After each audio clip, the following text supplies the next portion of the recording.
السلام علیکم ورحمۃ اللہ۔ ساتھیو، میں ہوں محمد حارث عالم۔ استقبال کرتا ہوں، خیر مقدم کرتا ہوں، ویلکم کرتا ہوں آپ کا آپ کے اپنے ہی چینل AR ڈیجیٹل پر BPSC TRE 4 کے لیے اردو ادب کا یہ کلاس نمبر 30 ہے، جس میں ہم لوگوں نے 24 کلاس گرامر کے اور دوستو تقریباً 5 کلاس ہم لوگوں نے اردو ادب کے پڑھ لیے ہیں، اور آج کا کلاس 30واں نمبر ہے۔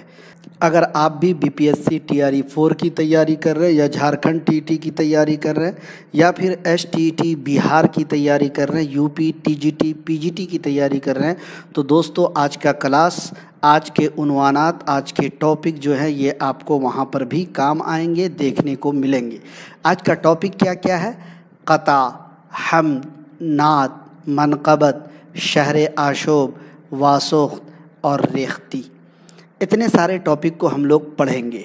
سارے لوگ جانتے ہیں کہ قطع کیا ہوتا ہے، حمد اللہ تعالیٰ کی تعریف، نعت نبی صلی اللہ علیہ وسلم کی تعریف، منقبت میں کیا ہوتا ہے، مناجات میں کیا ہوتا ہے، سارے لوگ جانتے ہیں۔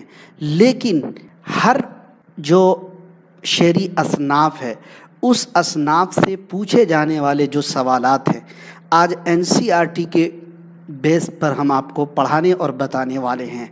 تمام ساتھیوں کو وعلیکم السلام ورحمۃ اللہ، اور تمام ساتھیوں کا ایک بار پھر سے استقبال اور خیر مقدم کرتا ہوں۔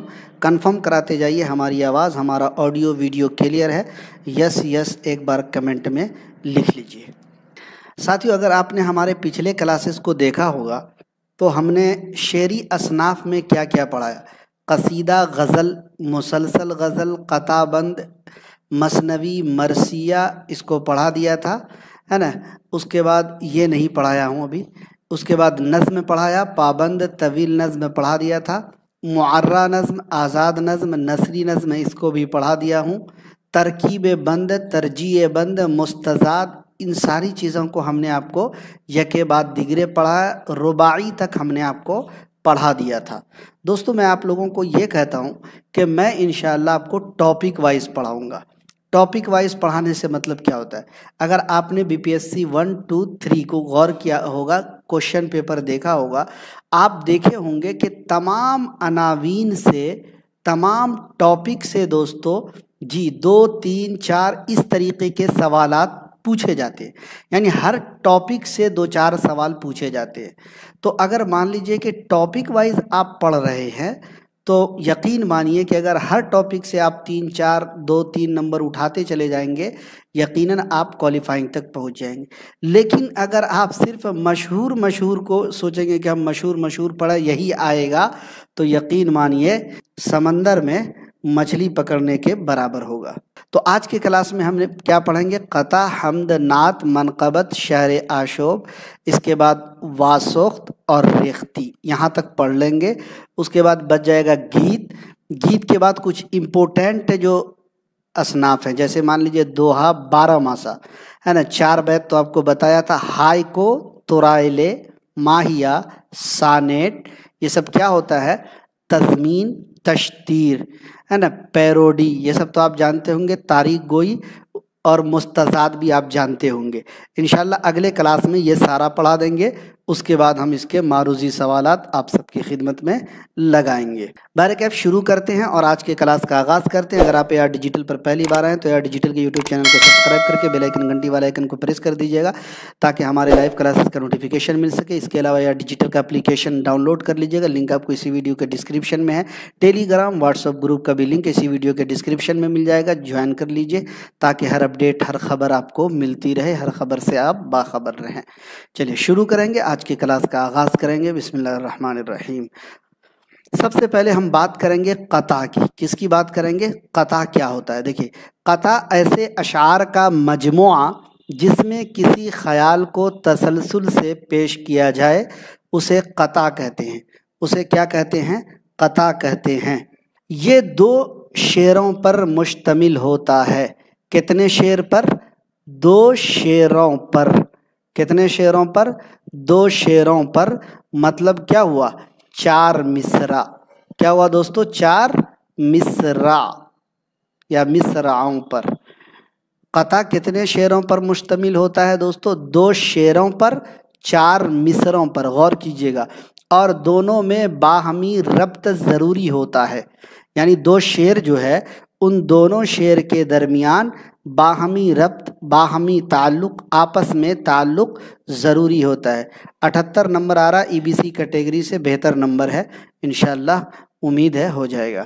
اگر کسی غزل میں ایک سے زیادہ قطعات موجود ہوں، غور کیجئے گا، پوائنٹ نوٹ کیجئے گا، اگر کسی غزل میں ایک سے زیادہ قطعات موجود ہوں تو اس غزل کو قطع بند غزل کہا جاتا ہے، کیونکہ جو غزل ہے نا وہ قطع سے ہی نکلا ہے۔ آگے بتائیں گے، ابھی دیکھیے، قطع ایسی مختصر نظم ہے جس میں اشعار کی تعداد متعین نہیں ہوتی، عام طور پر اس میں 4 مصرے ہوتے ہیں۔ عام طور پر آپ نے پڑھا ہوگا، دیکھا ہوگا کہ اس میں صرف 4 مصرے ہوتے ہیں، لیکن اشعار کی جو تعداد ہے جی اس کی کوئی حد نہیں ہے کہ اتنا ہی ہوگا، 4 ہی ہوگا، نہیں، لیکن عام طور پر قطع میں صرف 4 ہی مصرے آپ دیکھے ہوں گے۔ قطع کے لیے کوئی بحر مخصوص نہیں ہے، یعنی اس کے لیے کوئی وزن بھی مخصوص نہیں ہے۔ قطع میں کسی خاص خیال یا تجربے کو پوری شدت اور وحدت تأثر کے ساتھ بیان کیا جاتا ہے، جی پوری شدت اور وحدت تأثر کے ساتھ قطع میں کسی خاص خیال کو بیان کیا جاتا ہے۔ کلاسیکی شاعروں کے یہاں قطع عموماً غزل کے اشعار میں ملتا ہے، جی یعنی یہ کہا جاتا ہے کہ غزل سے ہی قطع نکلا ہے، لیکن کچھ چیز ہے جو غزل کی طرح قطع میں نہیں پایا جاتا ہے۔ اگر پوچھ لے کہ قطع کس سے نکلا ہے تو آپ بلا جھجک کہہ دیجئے گا کہ قطع جو ہے غزل سے نکلا ہے۔ کس سے؟ غزل سے۔ یاد رکھیے، غزل کے ایسے 2 اشعار جن میں کوئی مضمون یا خیال تسلسل کے ساتھ پیش کیا جائے انہیں قطع بند اشعار کہتے ہیں، جی کیا کہتے ہیں؟ قطع بند اشعار کہتے ہیں۔ غور کیجئے، ایسے 2 اشعار جن میں کوئی مضمون یا خیال تسلسل کے ساتھ پیش کیا جائے انہیں قطع بند اشعار کہتے ہیں۔ دیکھیے، قطع چونکہ غزل سے برآمد ہوا، جی یاد رکھیے گا، پوچھا جائے کہ قطع کس سے برآمد ہوا تو غزل سے برآمد ہوا، اس لیے یہ غزل کی ہیئت میں کہا جاتا ہے۔ اور دوسرا پوائنٹ نوٹ ڈاؤن کیجئے کہ قطع غزل سے برآمد ہوا، غزل سے نکلا، اور غزل کی ہیئت میں، غزل کی حالت میں ہی کہا جاتا ہے، لیکن کیا ہوتا ہے، تاہم غزل کے برخلاف قطع کے پہلے دونوں مصرے ہم قافیہ نہیں ہوتے، یعنی اس میں مطلع نہیں ہوتا۔ جس طرح غزل میں مطلع اور مقطع ہوتا ہے، اسی طرح دوستو یہ کہا جا رہا ہے کہ قطع تو غزل سے نکلا ہے، غزل کی ہیئت میں ہی کہا جاتا ہے، لیکن شرط ہے، شرط یہ ہے کہ جس طرح غزل کا جو مطلع ہوتا ہے، غزل کے جو پہلے دونوں مصرے ہوتے ہیں، پہلا شعر ہوتا ہے وہ ہم قافیہ ہوتا ہے، لیکن قطع میں ایسا نہیں ہوتا۔ قطع کا پہلا شعر ہم قافیہ غزل کی طرح نہیں ہوتا، یعنی قطع میں مطلع نہیں ہوتا۔ امید کہ آپ سمجھ گئے ہوں گے، امید کہ آپ سمجھ گئے ہوں گے میں کیا کہنا چاہ رہا ہوں۔ 2-3 پوائنٹ ہے، یاد رکھیے گا کہ قطع میں ہیئت کی کوئی پابندی نہیں ہے، عام طور پر 4 مصرے پر جو ہے قطع ملتا ہے، لیکن قطع غزل سے برآمد ہوا ہے، غزل کی ہیئت میں کہا جاتا ہے، لیکن شرط یہ ہے کہ دوستو دونوں مصرے ہم قافیہ اس میں نہیں ہوتے، یعنی قطع میں مطلع نہیں ہوتا ہے۔ قطع میں ہر شعر کے دوسرے مصرے میں قافیہ کا خیال رکھا جاتا ہے، دوسرے مصرے میں، یعنی 4 مصرع ہوتا ہے نا، مان لیجیے عام طور پر 4 ہی مصرع قطع میں ہوتا ہے، تو کہہ رہا ہے کہ قطع میں ہر شعر کے دوسرے، مطلب ایک شعر میں 2 مصرع، تو ہر شعر کے دوسرے مصرے میں قافیے کا خیال رکھا جاتا ہے۔ اگلا پوائنٹ دیکھیے، قطع میں عام طور پر 4 مصرے ہوتے ہیں، رباعی بھی 4 مصروں کی ایک نظم ہوتی ہے، تو اب ان دونوں کے درمیان کچھ نہ کچھ تو فرق ہوگا نا، کچھ نہ کچھ فرق ہوگا کہ قطع میں بھی عام طور پر 4 مصرے، رباعی بھی 4 مصروں پر ایک نظم ہوتی ہے، تو ان دونوں میں فرق کیا ہے؟ تو فرق یہ ہے کہ رباعی کے لیے بحر حجج اور کچھ خاص اوزان مخصوص ہیں، جبکہ قطع غزل کی طرح ہر بحر میں کہا جا سکتا ہے۔ غور فرمائیے گا، غور فرماتے جائیے گا۔ دیکھیے ہم آپ کو بالکل شارٹ میں، مختصر میں امپورٹنٹ مواد پڑھا رہے ہیں، اور یہ آسانی سے آپ یاد بھی رکھ سکتے ہیں۔ ہم نے آپ کو بتایا کہ رباعی اور قطع دونوں میں 4 مصرے ہوتے ہیں۔ فرق یہ ہے کہ رباعی کے اوزان مخصوص ہیں، کہ رباعی کے 24 اوزان ہوتے ہیں اور بحر حجج میں کہی جاتی ہے، جبکہ قطع غزل کی طرح ہر بحر میں کہا جا سکتا ہے۔ قطع کی ایک مثال ہے، NCERT میں دیا ہوا ہے کہ ہلکی ہلکی فوار کے دوران میں دفعتاً سورج جو بے پردہ ہوا، میں نے یہ جانا کہ وحشت میں کوئی روتے روتے کھل کھلا کر ہنس پڑا۔ اگر آپ دیکھیں گے دوستو، جو NCERT کی کتاب ہے اس میں آپ کو یہ ساری چیزیں مل جائیں گی۔ کیا مل جائیں گی؟ ساری چیزیں۔ دیکھیے پوری شدت اور وحدت تاثر کے ساتھ بیان کیا جاتا ہے نا۔ کلاسیکی شاعروں کے یہاں قطع عموماً غزل کے اشعار میں ملتا ہے۔ ساری چیزیں ہم نے آپ کو پڑھا دیا ہے۔ غزل سے برآمد ہوا ہے، غزل کی حیت میں کہا جاتا ہے، ہر شعر کے دوسرے مصرے میں قافیے کا خیال رکھا جاتا ہے، تاہم غزل کے برخلاف قطع کے پہلے دونوں مصرے ہم قافیہ نہیں ہوتے، یعنی اس میں مطلع نہیں ہوتا۔ بالکل لائن بہ لائن پڑھا رہا ہوں، ایک دم لائن بہ لائن پڑھا رہا ہوں، تاکہ اگر BPSC NCERT کے کسی بھی لائن کو اٹھا کر دے دے دوستو، اب دیکھیں اس طرح یاد کریں گے تو آپ کو آسانی سے یاد نہیں ہوگا، لیکن ہم نے جو پوائنٹ سجایا ہے وہ آپ کو آسانی سے یاد ہو جائے گا۔ تو اگر آپ دیکھیں گے تو یہ کہا کہ رباعی بھی 4 مصروں کی ایک نظم ہوتی ہے۔ ان دونوں میں فرق یہ ہے کہ رباعی بحر حجج میں کہی جاتی ہے، کچھ خاص اوزان مخصوص ہیں، وہی رباعی کے 24 اوزان، جبکہ قطع غزل کی طرح ہر بحر میں کہا جا سکتا ہے۔ وہی ہلکی ہلکی فوار کے دوران میں دفعتاً سورج جو بے پردہ ہوا، میں نے یہ جانا کہ وحشت میں کوئی روتے روتے کھل کھلا کر ہنس پڑا، اختر انصاری کا قطع ہے۔ سمجھ رہے ہیں بات کو؟ تو اس طریقے سے آپ کو کیا کرنا ہے؟ قطع کو یاد کرنا ہے۔ اگر آپ دیکھیں گے دوسرے نمبر پہ ہمارا کیا تھا؟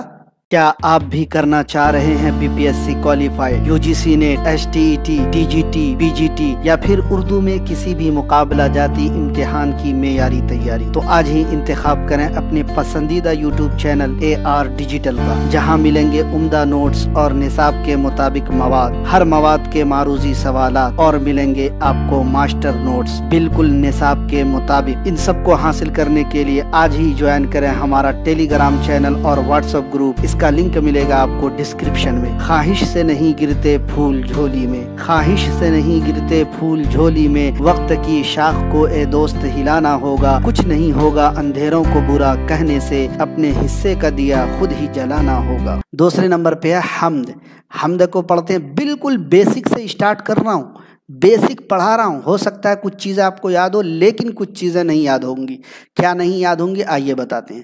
حمد، حمد میں اللہ تعالیٰ کی تعریف و توصیف اور عظمت بیان کی جاتی ہے، آپ سب کو بخوبی معلوم ہے۔ حمد کے لیے ہیئت یعنی حالت کی کوئی قید نہیں ہے۔ بیشتر شعراء کے کلام کے مجموعوں کا آغاز حمد کے اشعار سے ہی ہوتا ہے۔ دیکھیے اشعار لکھنے میں غلطی ہو گئی، اشعار سے ہی ہوتا ہے۔ اردو شاعری کی تاریخ میں حمد کا آغاز دکن سے ہوتا ہے۔ اردو شاعری کی تاریخ میں حمد کا آغاز کہاں سے ہوتا ہے؟ دکن سے ہوتا ہے۔ اچھا، مناجات بھی حمد ہی کا حصہ ہے، اس پوائنٹ کو نوٹ ڈاؤن کر لیجئے، VVIP پوائنٹ ہے۔ مناجات بھی حمد کا ہی حصہ ہے، اس پوائنٹ کو نوٹ ڈاؤن کر لیجئے۔ اردو میں مناجاتی شاعری سے مراد ہے ذاتی باری تعالیٰ کے حضور بندے کی عرض داشت اور التجا، یعنی ریکویسٹ اور گزارش، درخواست۔ مناجات ذات باری تعالیٰ کے حضور اپنی خواہش، تمنا اور دعا کا اظہار کرنا۔ سمجھ گئے آپ؟ جو حمد سے متعلق مین پوائنٹ ہے ہم نے آپ کے لیے رکھا کہ حمد میں اللہ تعالیٰ کی تعریف و توصیف اور عظمت و بڑائی بیان کی جاتی ہے۔ حمد کے لیے کوئی ہیئت کی قید نہیں ہے۔ جی، بیشتر شعراء کے کلام کا آغاز حمد کے اشعار سے ہی ہوتا ہے۔ اردو شاعری کی تاریخ میں حمد کا آغاز دکن سے ہوا، اور مناجات جو آپ دیکھ رہے ہیں یہ حمد کا ہی حصہ ہے۔ اس کے بعد مناجاتی شاعری میں کیا ہوتا ہے؟ اللہ تعالیٰ کے حضور بندہ اپنی درخواست لگاتا ہے، اپنی التجا کرتا ہے نا، اپنی خواہش، تمنا اور دعا کا اظہار کرتا ہے۔ جیسے اگر آپ نے BPSC ٹیاری 3 دیا ہوگا، آپ کا کم نمبر ہوگا، تو آپ کیا کر رہے ہوں گے؟ اللہ تعالیٰ سے مناجات کر رہے ہوں گے، دعا کر رہے ہوں گے۔ اگر آپ اسی مناجات کو، اسی دعا کو، اسی تمنا کو کا اظہار جب اپنے اشعار میں کریں گے تو وہی کیا کہلائے گا؟ مناجات ہو جائے گا۔ امید کہ آپ سمجھ رہے ہوں گے۔ اگلا ٹاپک ہے ہمارا نعت۔ نعت عربی زبان کا لفظ ہے۔ نعت کے لغوی معنی تعریف و توصیف کے ہیں۔ کس کے ہیں؟ تعریف و توصیف کے ہیں۔ نعت وہ منظوم کلام ہے جس میں حضور صلی اللہ علیہ وسلم کی تعریف و توصیف اور آپ صلی اللہ علیہ وسلم کی سیرت بیان کی جاتی ہے۔ نعت کے لیے بھی کوئی ہیئت مخصوص نہیں ہے۔ عربی شاعری میں نعت گوئی کا باقاعدہ آغاز حسان بن ثابت رضی اللہ تعالیٰ عنہ سے ہوتا ہے۔ اردو شاعری کی ابتدا کے ساتھ ہی نعت گوئی کا بھی آغاز ہو گیا تھا۔ یعنی جب اردو شاعری کی ابتدا ہوئی تھی جی، اس وقت ہی نعت گوئی کا آغاز ہو گیا تھا۔ قدیم اردو شعراء کے کلام کا آغاز حمد و نعت سے ہی ہوا کرتا تھا۔ اب دیکھیں، پنڈت دیا شنکر نسیم کی مثنوی گلزار نسیم کا آغاز بھی حمد و نعت سے ہی ہوا ہے۔ کس سے ہوا ہے؟ حمد و نعت سے ہی ہوا ہے۔ دکنی ادب میں نعت کے زیادہ نمونے مثنوی کی شکل میں ملتے ہیں۔ پوائنٹ ٹو بی نوٹیڈ، اس پوائنٹ کو بہت اچھے سے یاد کیجیے گا۔ اس پوائنٹ کو، دکنی ادب میں نعت کے زیادہ نمونے مثنوی کی شکل میں ملتے ہیں، جبکہ شمالی ہند میں نعت گوئی قصیدے سے وابستہ رہی ہے۔ یعنی دکنی ادب میں نعت کے نمونے مثنوی کی شکل میں، شمالی ہند میں نعت گوئی جو ہے قصیدے کی شکل میں۔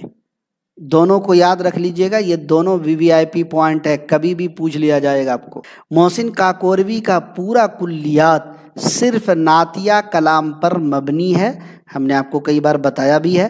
مسدس حالی کی نعتیہ اشعار بہت مشہور و مقبول ہوئے ہیں جی۔ وہ نبیوں میں رحمت لقب پانے والا، مرادیں غریبوں کی بر لانے والا، مصیبت میں غیروں کے کام آنے والا، وہ اپنے پرائے کا غم کھانے والا، فقیروں کا ملجا، ضعیفوں کا ماوا، یتیموں کا والی، غلاموں کا مولا۔ اگر آپ دیکھیں گے NCERT میں پورا دیا ہوا ہے نا، حمد کی بھی کچھ یہاں پہ تعریف دی ہوئی ہے۔ اگر نعت میں دیکھیں گے تو پورا کا پورا مسدس حالی جو ہے دوستو نعتیہ اشعار دیا ہوا ہے۔ ہم نے پڑھا تھا فقیروں کا ملجا، ضعیفوں کا ماوا، یتیموں کا والی، غلاموں کا مولا، خطا کار سے درگزر کرنے والا، بد اندیش کے دل میں گھر کرنے والا، مفاسد کا زیر و زبر کرنے والا، قبائل کا شیر و شکر کرنے والا، اتر کر حرا سے سوئے قوم آیا، اتر کر حرا سے سوئے قوم آیا، اور ایک نسخہ کیمیا ساتھ لایا۔ تو یہ مسدس حالی کا ہے۔ اگر آپ کو یاد ہو، اگر آپ کی یادداشت کام کر رہی ہو تو BPSC نے یہ والا پوچھا تھا، یہ والا شعر دے کر کے TRE 1 میں آئی تھنک پوچھا تھا۔ آپ کو اگر یاد ہے تو بتائیے کہ اس مسدس حالی کے شعر کو دے کر کے BPSC نے کیا پوچھا تھا۔ ہم نے پورا اس لیے پڑھا، ہو سکتا ہے دوبارہ اگر یہ آپ کو پوچھ لیا جائے تو یاد رکھنا ہے، وہ نبیوں میں رحمت لقب پانے والا، مراد غریبوں کی بر لانے والا، مسدس حالی سے ماخوذ ہے۔ UGC کی کلاس آج ہوگی، پریویس ایئر کراؤں گا 2-3 دن۔ اور مولانا احمد رضا خان کا نعتیہ کلام بھی بہت مقبول ہے۔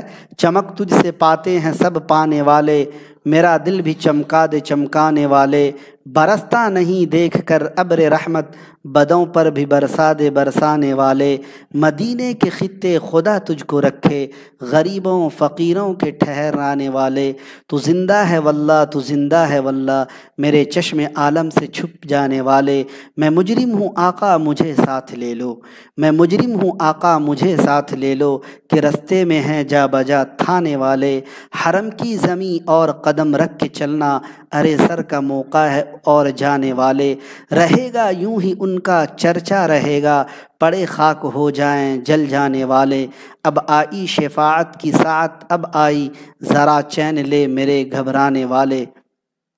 علامہ اقبال کا بھی ہے، اگر آپ دیکھے ہوں گے تو یہ بھی نعتیہ اشعار ہیں، کہ محمد سے وفا تو نے تو ہم تیرے ہیں، یہ جہاں چیز ہے یہ جہاں چیز کیا ہے لوح و قلم تیرے ہیں، وہ دانا سبل ختم الرسل مولا کل، جس نے غبار راہ کو بخشا فروغ وادی سینا، نگاہ عشق و مستی میں وہی اول وہی آخر، وہی قرآن وہی فرقان وہی یاسین وہی طٰہٰ۔ اس ضمن میں حفیظ جالندری کی جو شاہ نامہ اسلام مثنوی ہے نا، کیا ہے یہ بھی خاص طور سے قابل ذکر ہے، اس میں بھی نعتیہ اشعار ہیں۔ تو یہ ہم نے نعتیہ اشعار جو NCERT میں دیا ہوا ہے وہ میں نے آپ کے سامنے رکھ دیا ہے، تاکہ اگر پوچھ لیا جائے تو وہ آپ بتا سکیں۔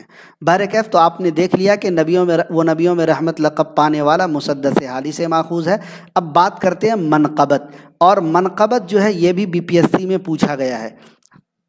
منقبت ایک ایسی نظم ہے جس میں صحابہ کرام، خلفائے راشدین، بزرگان دین، صوفیاء کرام رضی اللہ تعالیٰ عنہم اجمعین وغیرہ کے نمایاں اوصاف کا بیان، اوصاف کا مطلب صفت، خوبی، چونکہ بہت سارے لوگ ہیں خوبیاں ہے نا، کن کے صحابہ کرام، خلفائے راشدین، بزرگان دین، صوفیاء کرام۔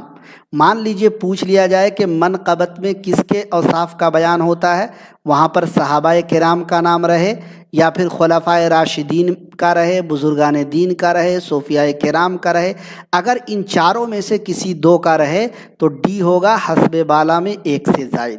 تو اس لیے یہاں پر دیکھ لیجئے صحابہ کرام بھی، خلفائے راشدین بھی، بزرگان دین بھی، صوفیاء کرام بھی، اور ان کے اوصاف کا بیان کس میں ہوتا ہے؟ منقبت میں، مناجات میں نہیں۔ اگر مناجات آپ دیکھیں گے NCERT میں تو ہم نے بتایا کہ مناجات حمد کا ہی حصہ ہوتا ہے۔ خیر، تو ان تمام لوگوں کے نمایاں اوصاف کا بیان والہانہ ذوق و شوق اور عقیدت و محبت کے ساتھ کیا جاتا ہے۔ منقبت کے لیے بھی ہیئت کی کوئی قید نہیں ہے۔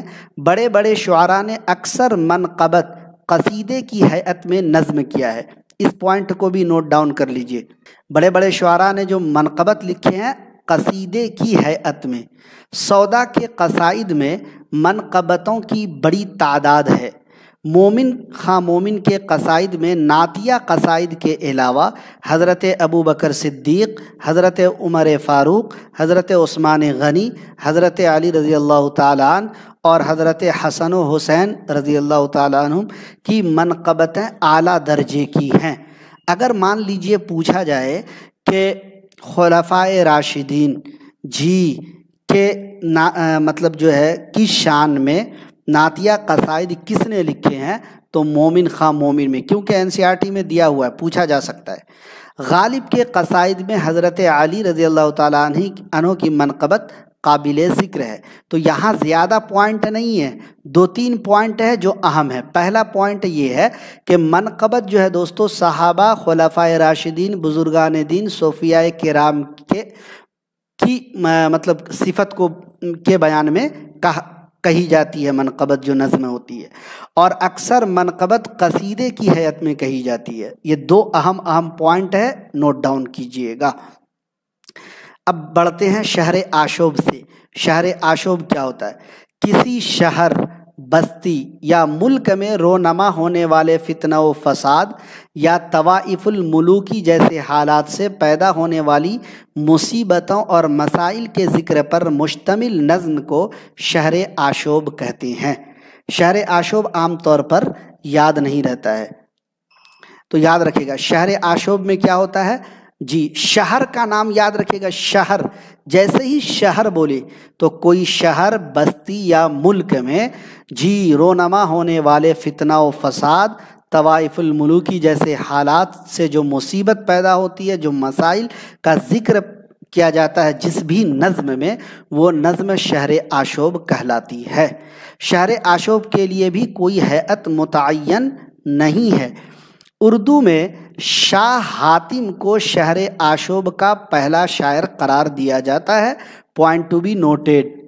اردو میں کن کو شہر آشوب کا پہلا شاعر قرار دیا جاتا ہے؟ شاہ حاتم کو۔ جب ہم سوال کا کلاس لگائیں گے تو ہم یہ پوچھیں گے، حاتم کے معاصر شاکر ناجی نے بھی مخمس کی ہیئت میں شہر آشوب کہے ہیں۔ مرزا محمد رفیع سودا کے شہر آشوب مخمس کی شکل میں ہیں۔ انہوں نے دہلی کی تباہی و بربادی کو اپنے شہر آشوب کا موضوع بنایا ہے۔